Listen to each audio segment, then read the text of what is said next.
नाजरीन, हर तरफ जश्न का समा है, मिठाइयाँ बांटी जा रही हैं और पूरे मुल्क में सब लोग जो हैं वो खुशियाँ मना रहे हैं। बल्कि पूरी दुनिया में जहाँ जहाँ पाकिस्तानी हैं वहाँ पर खुशियाँ मनाई जा रही हैं। इवन जो इंडियन क्रिकेटर्स हैं उनकी जानिब से भी ट्वीट सामने आए हैं और पाकिस्तान की इस बेमिसाल और तारीखी कामयाबी पर सब जो है वो मुबारकबाद पेश कर रहे हैं। ज़ाहिरी बात है, ये पाकिस्तान के लिए एक बहुत ही तारीखी मौका है और पाकिस्तान ने एक नया रिकॉर्ड भी कायम कर दिया है। पाकिस्तान वो वाहिद टीम बन चुकी है जो कि 3 मरतबा फाइनल में पहुंचने वाली टीम है।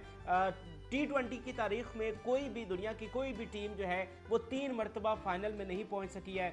पाकिस्तान वो वाहिद टीम है जो तीसरी मरतबा फाइनल में पहुंची है। लेकिन जब कल दूसरा सेमीफाइनल होना है तो उनमें से जो टीम भी फाइनल में आएगी, चाहे वो इंग्लैंड हो या इंडिया हो, वो भी 3-3 मरतबा जो है वो फाइनल में पहुंचने वाली टीम बन जाएगी। इंडिया पहले 2 दफ़ा फाइनल में पहुंच चुका है, एक दफ़ा जीता और एक दफ़ा वो हारा है फाइनल।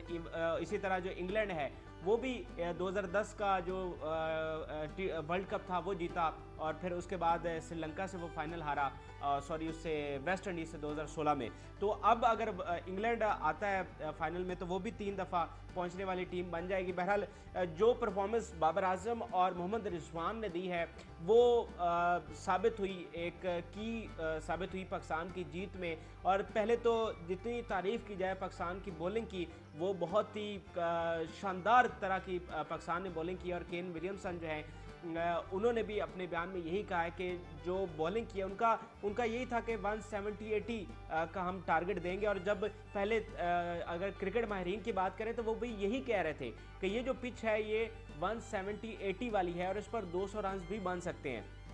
और यहाँ पर वही जीतता है जो पहले बैटिंग करता है। ये इस ग्राउंड की जो है वो हिस्ट्री है। तो गुड लक हुई न्यूजीलैंड के लिए कि वो टॉस जीते, उन्होंने पहले बैटिंग की। लेकिन दाद देनी पड़ेगी पाकिस्तान की बॉलिंग को कि उन्होंने 150 तक रोका। अगर 20 स्कोर और बन जाते, न्यूजीलैंड अगर और 20 स्कोर कर जाता तो शायद थोड़ी सी मुश्किल पेश आ सकती थी पाकिस्तान को। लेकिन उसके बाद फिर जो हमारी नंबर 1 जोड़ी ने किया, बाबर और रिजवान, जो कि पिछले कुछ दिनों से तनकीद की जद में थे, कुछ ऐसे मुनाफिक तज्जियाकार जिसे मैं पहले भी हम अपने शो में बात कर रहे हैं कि वो जो दुनिया की नंबर 1 जोड़ी है जिन्हें पूरी दुनिया के क्रिकेटर सराह रहे हैं, लेकिन हमारे जो मुनाफिक तज्जियाकार हैं वो इसको क्रिटिसाइज़ कर रहे थे, इनको डीमोरलाइज कर रहे थे। और बल्कि वो आज भी यही सोच रहे होंगे कि बाबर ना परफॉर्म करें ताकि उनका जो क्रिटिसिज्म है वो जस्टिफाइड हो सके। लोग यहाँ तक भी सोचते हैं। तो जो क्रिटिसिज्म हो रहा था बाबर और रिजवान पे, उन्होंने अपने बल्ले से उसका जवाब दिया है। कोई उन्होंने जवाब नहीं दिया, सिर्फ उनका बल्ला चला है और सबके मुंह बंद हो गए हैं। और मैं आपको बताऊं कि बाबर ने कल 1.5 घंटा प्रैक्टिस की है।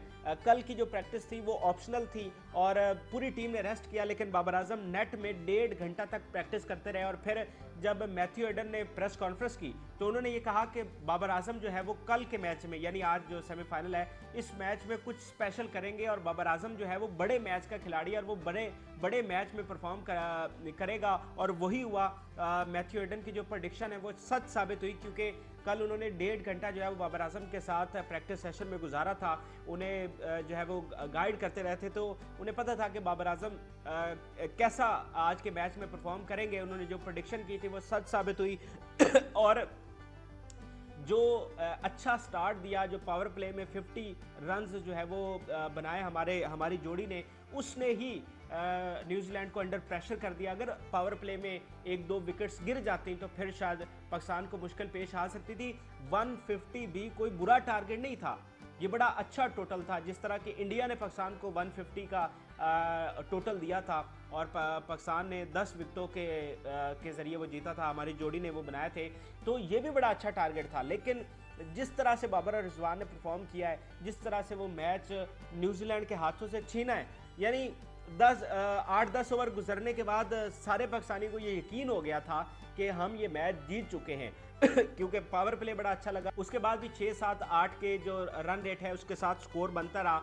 और अब अगर आप टीवी देखें तो सब तज्जियाकार यही कह रहे हैं कि हमें पता था कि बाबर और रिजवान जो है वो परफॉर्म करेंगे, ये दुनिया की नंबर 1 जोड़ी हैं। लेकिन अभी कुछ दिन पहले तक ये कह रहे थे कि बाबर जो है वो 1 डाउन आए। कल रात के आप तज्जिए उठाकर देख लें, इवन टॉस से पहले तक के आप तजज़िये उठाकर देख लें, सब यही कह रहे थे कि मोहम्मद हारिस को ऊपर लेकर आए, अगर हारिस ना आया तो पता नहीं हमारे ख्वाब टूट जाएंगे, हम फाइनल के बड़ा करीब हैं, कप जीतने के करीब हैं, तो बाबर को जिद छोड़नी चाहिए, बाबर को अनाज छोड़नी चाहिए और 1 डाउन आना चाहिए। बहरहाल हम तो यही कहते रहे कि बाबर और रिजवान को ही ओपन करना चाहिए, ये पाकिस्तान की सबसे अच्छी ओपनिंग जोड़ी है।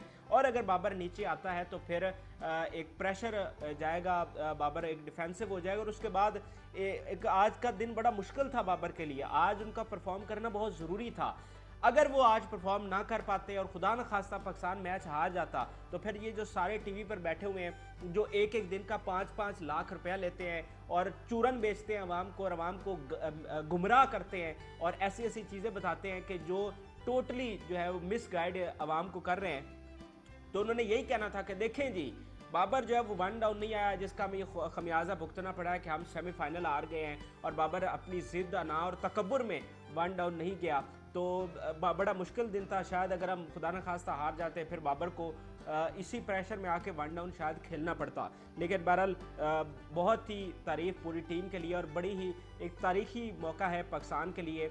और जब विलियमसन का अगर मैं स्टेटमेंट आपको बताऊं तो उन्होंने जो चीज़ बताई कि हम किस वजह से हारे, तो उन्होंने कहा जो बाबर और रिजवान ने जो पार्टनरशिप पहले लगाई है वहाँ से मैच हमारे हाथों से निकल गया था, उसके बाद हम कुछ नहीं कर सके, हम बाउंस बैक यानी मौका ही नहीं दिया पाकिस्तान ने न्यूजीलैंड को।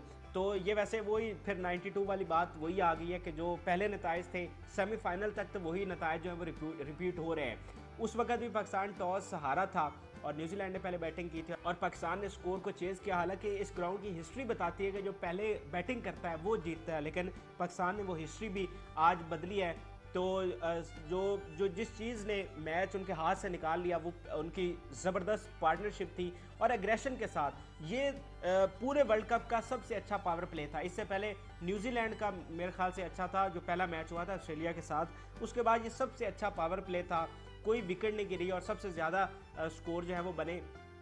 क्योंकि हमने पूरे वर्ल्ड कप में देखा है कि जो पावर प्ले है उसमें विकेट्स भी गिर रही हैं, स्कोर भी नहीं बन रहा, लेकिन बाबर और रिजवान ने आज ट्रूली अपनी क्लास शो की है। और जो दुनिया भर के बड़े बड़े बल्लेबाज कह रहे थे कि इस वक्त क्रिकेट में बाबर जैसी क्लास किसी की नहीं है, तो वो सच साबित हुई है। लेकिन हमारे जो मुनाफिक तज्जियाकार हैं वो झूठे साबित हुए।